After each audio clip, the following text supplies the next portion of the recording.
You might be closer to a 4-0 than you think, but these 5 pickleball mistakes are quietly keeping you stuck at the 3-5 level. Hey, my name's Dustin, this is my son Xavier, and we help pickleball players who are frustrated from being stuck at the 3-0, 3-5 level, help them become confident and respected 4-0 players so they can play smarter, get invited to higher level games, and finally feel proud of their performance. If you haven't subscribed yet, be sure to do so and click the bell to always be notified when we upload a new video.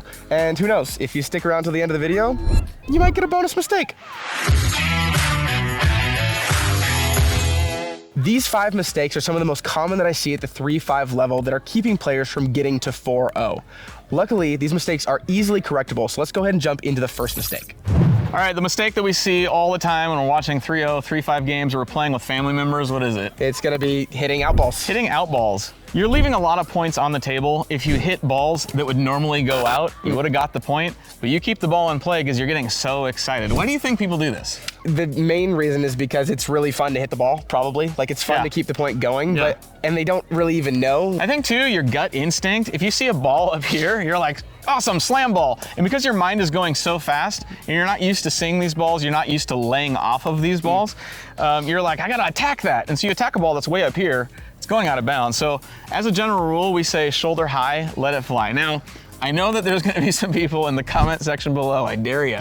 You're gonna say, that's an old rule. These paddles have so much grit on them and you can put a bunch of spin on it so it'll be shoulder high and it'll still drop inside the court. And that's true, but it's more true at the higher skill levels, right? It's possible for you to do that, but at the lower skill levels, 3-0, 3-5, you're not gonna see that very often. They're speeding up from their knees, they're hitting as hard as they can. That ball's on an upward trajectory. Yeah. If it's gonna hit you in the shoulder, that ball is gonna go out of bounds. What's more common at the 3-0 and 3-5 level is people speeding the ball up prematurely. And you're gonna notice that when they're hitting the ball, their contact point's down here, maybe they take a big backswing, and they're gonna try and hit you with the ball. They're gonna try and speed it up from down here. That's really common. And one of the problems with 3-0 and 3-5 players is not being patient. And we might talk about that a little bit maybe later. We'll talk about anyway, that. Teaser. Different mistake, teaser for the next mistake. But if you see the ball, contact down here, they have a big backswing and they're gonna hit it hard. It's either gonna hit the net or it's gonna be in an upward trajectory, which by the time it reaches you, it's gonna be shoulder high. That ball's gonna continue going and it'll probably hit the fence. So shoulder high, let it fly. Get down in the right position and don't hit anything up here. Only hit volleys that are down here. With that said, we have a really good drill that we're gonna teach you about specifically how to learn how to do this skill, because it's not obvious for a lot of people. So if this mistake is a problem for you, it's probably because you haven't had enough reps to be able to recognize the signs if a ball's going in or out. So what Xavier and I are gonna do is we're gonna do a little drill. We're gonna be opposite each other in the kitchen. We're gonna dink a few balls. He's gonna speed up a ball, and I'm gonna call in or out as quick as it's off his paddle. What I'm gonna be looking for is his contact point. I'm gonna look at his backswing, see if he's speeding the ball up fast. And I'm also gonna be looking at his paddle, if it's open faced or closed face. So sometimes it'll hit the net if they're trying to speed it up and it's too low. But if that ball comes up, I'm gonna call it out if it's out. And if there's not a lot of pace on it and I think it's gonna be in, then I'll call it in. But I'm not gonna try and counter the ball. I'm not gonna hit the ball. I'm just gonna observe and I'm gonna try and pay attention to where his paddle's at to be able to call it as quickly as possible. All right, so here we go. We're just gonna start off by dinking the ball. He's gonna speed one up, in. Yep, That's in. All right. In. All right, here we go, next ball. Next ball, dinking. Out. That's out of bounds. I shouldn't have looked, but yeah. But yes, it's out of bounds. All right, a couple more here. Here we go. Out. Out of bounds. All right, one more here. Notice how I ducked out of the way of that? It might have hit my face. Might have hit your face. In. That is in. Okay, so I could tell that the pace was off of that last one quite a bit. So I would have been there to actually counter that one. It was in by quite a lot, but it probably didn't even, it wasn't actually at my shoulder height, that last ball, and it wasn't hit very hard. So those are the two signs that you're gonna be looking at along with his paddle face and how hard he's hitting the ball to see if it's in or not. So that'll be a good little drill to help you recognize if a ball is going to be in or out, to get the reps so you can be better when you play games. So the second biggest mistake that we see at the 3-0, 3-5 level is going to be backing off the kitchen line. Now, why is that a big mistake? It's a huge mistake because the kitchen is what makes pickleball unique. It's 7 feet from the net, right? We don't want to make it 8 feet from the net. We also don't want to make it 9 from the net. The farther you go back, you don't have any advantage anymore. You can hardly see your opponent's side of the court. And when you're up here, you can actually see the entire court. So it gives you the ability to hit those volleys down at their feet. When you're down here, 9 feet, 10 feet, no man's land. Unless you're Anna Lee, you probably shouldn't be slamming these balls. So you want to be able to keep your advantage at the non-volley zone.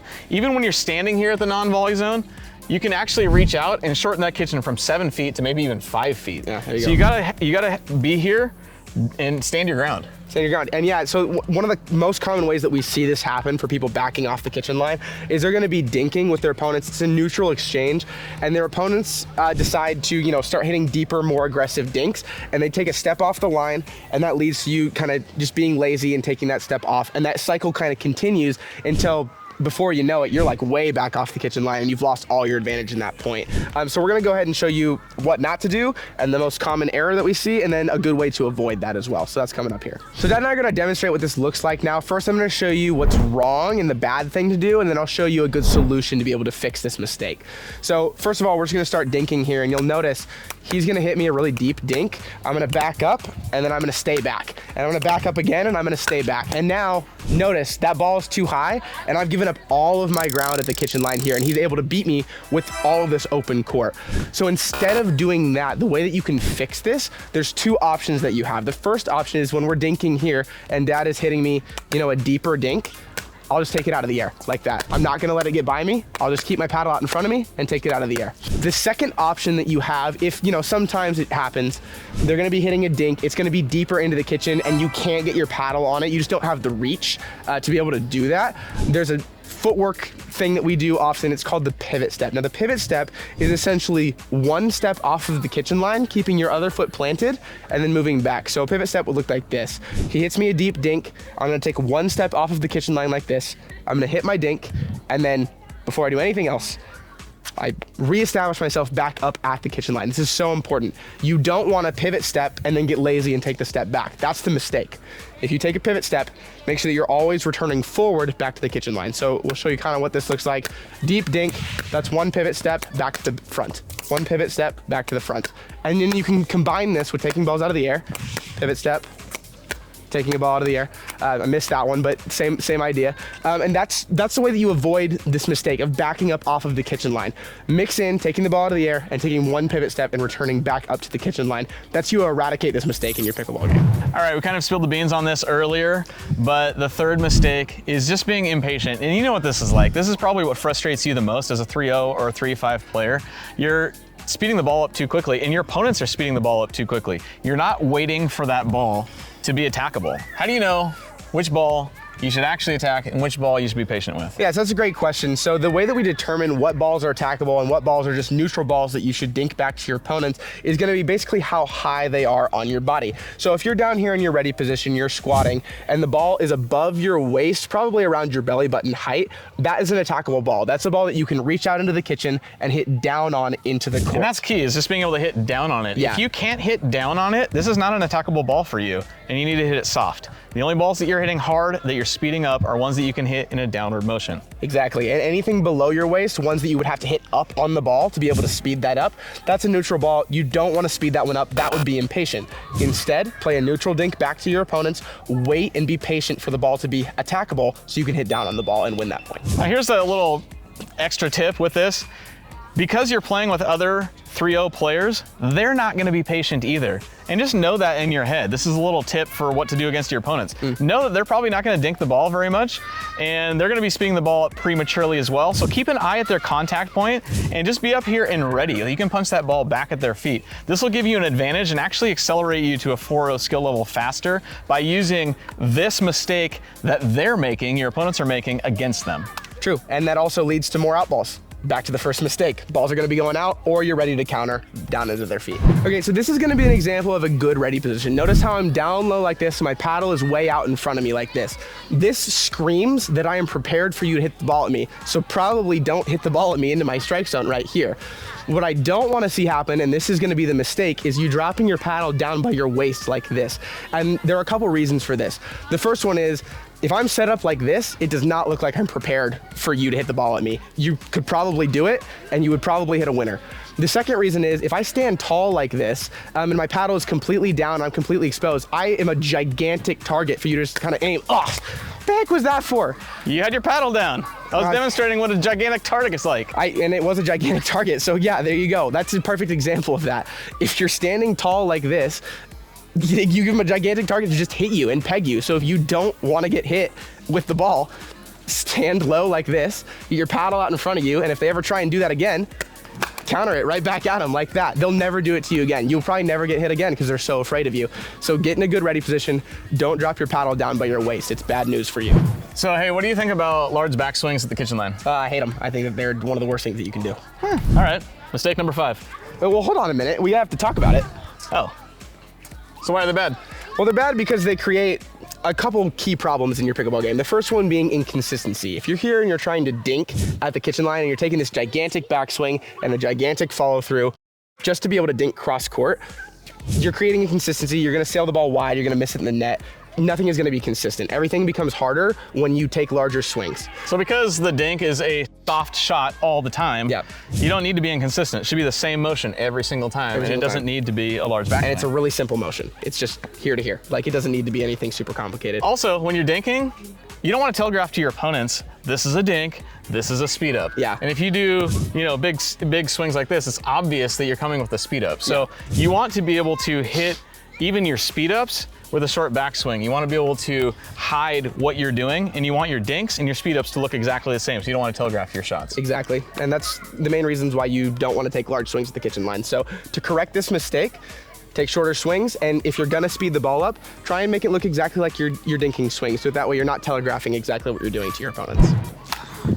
Xavier, you're such a creep. Well, what do you call me a creep for? You're creeping into the net. You definitely shouldn't be doing that. Okay. And that is mistake number 6, the bonus mistake. Don't creep into the net after you serve. Well, why shouldn't I creep into the net after I serve? Because you've heard of the double bounce rule, right? Of course. Okay, so you serve, it has to bounce on their side, Sure. and you have to let it bounce on your side. So if you're up here, just kind of hanging out to dry here, and they hit the ball at your feet, they hit a deep return, now you have to backtrack. It's probably gonna be your feet, you're gonna bend over like this, and you're gonna popping the ball up into their strike zone, they're gonna slam it on you. Or you're gonna fall backwards and hit your head, and that wouldn't be a good thing. Well, that definitely would not. Okay, so what should I do instead of that? Instead of that, you serve the ball, and you kind of just stay back here. You take a step back here, because it's always easier to run forward than it is to run backwards. Okay.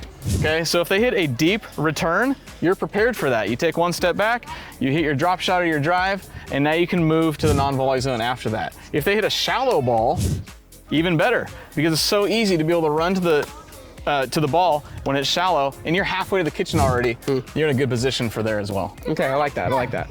Well, I will never, ever creep again. You better not creep again, and don't be a creep. Hey, if you're a 3-0 or 3-5 player and you really want to get to the 4-0, 4-5, and 5-0 skill level, but you don't know how to get there, you've been stuck for a long time, I want you to click the link down in the description. We've created a roadmap, a step-by-step cheat sheet to be able to help you get from where you're at right now to the 4-0 skill level and eventually beyond that. So again, just click the link down in the description to get our free 7-step guide to getting to the 4-0 skill level.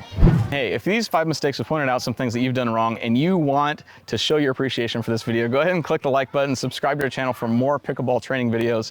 And by the way, this is showing you what you shouldn't do, but if you want to learn what you should do and learn a killer drop shot, then click the video up in the corner.